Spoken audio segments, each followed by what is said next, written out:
வணக்கம். சமீபத்துல பாகிஸ்தான் பாதுகாப்பு அமைச்சர் ஒருத்தர் அவங்க நாடாளுமன்றத்திலேயே இந்தியா மேல சைபர் தாக்குதல் நடத்துறோம்னு சொன்னது ஒரு பெரிய பரபரப்பை கிளப்பி இருக்கு இல்லையா? அதுவும் குறிப்பா ஐபிஎல் மேட்சையும் நம்ம அணைகளையும் ஹேக் செஞ்சோன்னு சொன்னது ரொம்ப வைரல் ஆச்சு. சரி, இந்த கூற்றுகள்ல எந்த அளவுக்கு உண்மை இருக்கு? நிஜமாவே ஐபிஎல் ஹேக் ஆச்சா இல்ல அணைகளை அப்படி ஹேக் பண்ண முடியுமா? நம்ம முக்கியமான கட்டமைப்புகளோட பாதுகாப்பு அது எந்த நிலையில இருக்கு? ஐபிஎல் போட்டி நின்னதுக்கு காரணம் பாகிஸ்தான் சைபர் தாக்குதல் சொன்னாரு. இன்னொன்னு, இந்திய அணைகளோட கதவுகளை அவங்க ஹேக் பண்ணி கண்ட்ரோல் பண்ண முடியும்னு சொல்லியிருக்கார். இதுல பாருங்க, அந்த ஐபிஎல் போட்டி விஷயம் அதுக்கு எந்த ஆதாரமும் இல்ல.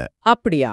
ஆமா, அந்த போட்டி நின்னது ஒரு ஏர் ரெய்ட் அலர்ட், அதாவது வான்வழி தாக்குதல் எச்சரிக்கை காரணமா தான். இது உறுதி செய்யப்பட்ட ஒரு தகவல். ஆனா அணைகள் பத்தி அவர் சொன்னதை அப்படி லேசா எடுத்துக்கவே முடியாது. அதை நாம கொஞ்சம் கவனிக்கணும். அதுவும் ஒரு பேச்சா இருக்காதா, வெறும் தம்பட்டமா?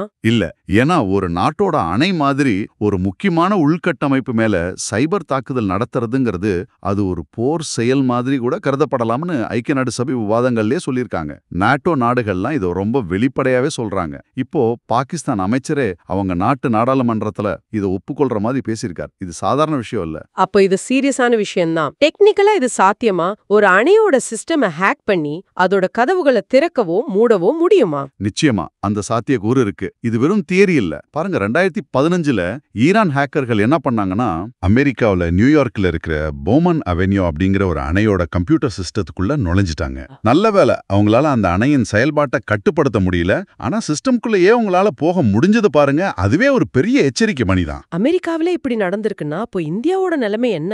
இங்க 5000க்கு மேல அணைகள் இருக்குன்னு சொல்றோம். நம்ம அணைகள் பாரம்பரியமா பெரும்பாலும் மனித கட்டுப்பாட்டுல, அதாவது இன்டர்நெட் கனெக்ஷன் இல்லாமல தான் இயங்கிட்டு இருந்துச்சு. ஆனா இப்போ அப்படி இல்ல.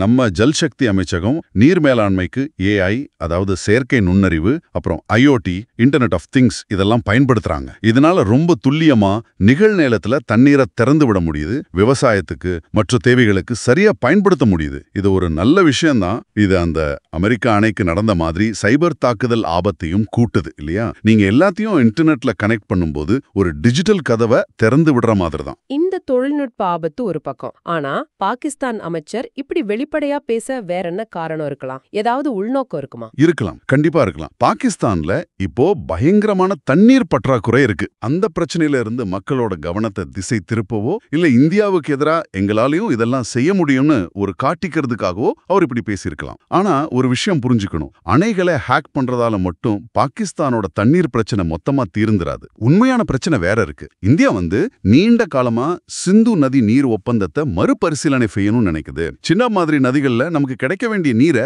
ஹரியானா, பஞ்சாப், குஜராத் மாதிரி நம்ம மாநிலங்களுக்கு திருப்பணும்னு திட்டமிடுறாங்க.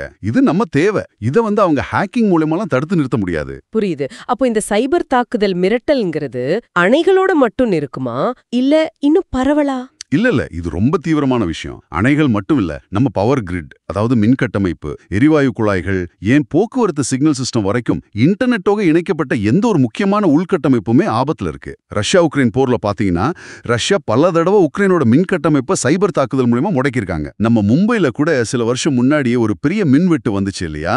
அப்போ கூட சைபர் தாக்குதல் ஒரு காரணமா இருக்கலாம்னு ஒரு பேச்சு அடிபட்டுச்சு. இன்னொரு சுவாரஸ்யமான விஷயம் என்னன்னா, இந்தியாவிலேயே இருக்கிற எத்திக்கல் ஹேக்கர்ஸ், அதாவது நேர்மையான ஹேக்கர்கள்னு சொல்லுவோம்ல, அவங்களே 2021, 2023 ஆய்வுகள்ல நம்ம முக்கியமான கட்டமைப்புகள் சைபர் தாக்குதலுக்கு ரொம்ப இலகுவா இருக்கு, அதாவது பாதிக்கப்பட வாய்ப்பு அதிகமா இருக்குன்னு எச்சரிச்சிருக்காங்க. நாம இன்னும் வலிமையான டிஜிட்டல் பாதுகாப்பு அரண்களை உருவாக்கணும். ஃபயர்வால்ஸ்னு சொல்றாங்களே, அதெல்லாம் ரொம்ப ஸ்ட்ராங்கா இருக்கணும். அப்புறம் தொடர்ந்து பாதுகாப்பு நிலையை செக் பண்ணிட்டே இருக்கணும். ஓட்டைகள் இருக்கான்னு பார்த்துட்டே இருக்கணும். ஆக மொத்தம் பாகிஸ்தான் அமைச்சரோட அந்த ஐபிஎல் கூற்று கொஞ்சம் மிகைப்படுத்தப்பட்டதா இருக்கலாம். ஆனா அணைகள் மாதிரி நம்ம முக்கியமான கட்டமைப்புகள் மேல சைபர் தாக்குதல் நடக்கலாம்ங்கிற அந்த ஆபத்து நிஜமானது. நாம ரொம்ப ரொம்ப கவனமா இருக்க வேண்டிய ஒரு விஷயம் இது.